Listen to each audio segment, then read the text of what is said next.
Now, back in the old days, I used to design things on screens. On screens, you can kind of rely that a person is going to be looking at the screen. They might not be, scrolled to the right section, but in VR, there might be something over there that you want the user to look at. Way over here. How do you get the user to look over here? Because they are the camera. They can look wherever they want. You don't have control over the screen and where they look. It's quite different than screen design. I guess it's a little similar to scrolling. Like, if something's below the fold on a tablet app, how do you let the user know that there's something down there they should scroll to? So this lesson is going to explore some methods in VR and let you practice a few of those. And you might be thinking, it's virtual reality.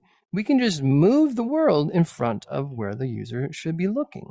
And yes, that works sometimes, but in augmented reality or mixed reality, like you're probably seeing around you now, it's not the case. If something is locked to a particular surface or spot in the real world, you can't move that. So, how do you get someone to notice it, to look at it? And if you think that's hard, try designing for head mounted AR displays like Magic Leap, HoloLens. There, the field of view is even more narrow. So you can't rely on just being in front of somebody to have it be visible. If you're looking down, you might not be able to see it if it's up here. And if you're looking up, you might not be able to see the virtual content if it's down here. You can get a feel for this yourself by turning on our, what do we call it, headset simulator in our mixed reality and pass-through menu in our enterprise version of Shapes XR. So give that a go, but just think about, when you're designing, what are you designing for? Which headset are you designing for? And know that the constraints become more and more the more reality you show. Okay, it's time to talk about some best practices from out in the industry. One obvious one is spatial audio.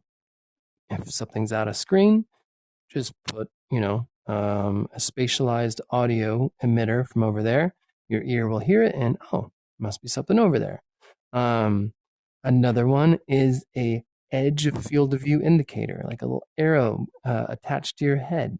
Sometimes those can be annoying, but pretty effective at guiding your view. On Dr. Gortbort's Invaders from Magic Leap, they did a few really interesting things. One were sparks that emitted from the off-screen item, which is in their case portals, and then they also did particles that would go into the portals on a constant loop.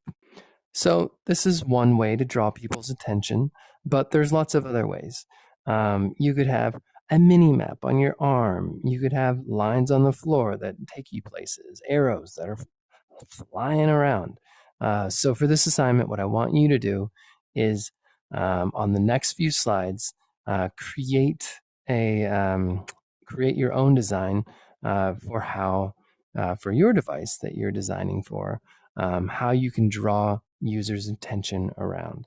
You don't have to prototype it all in Shapes. You could just act it out in Shapes, record a video, and maybe put audio on top of it, or however you want to do it. But the output that we want is a video that you can send and share on social medias or just to your instructor. Okay, go for it.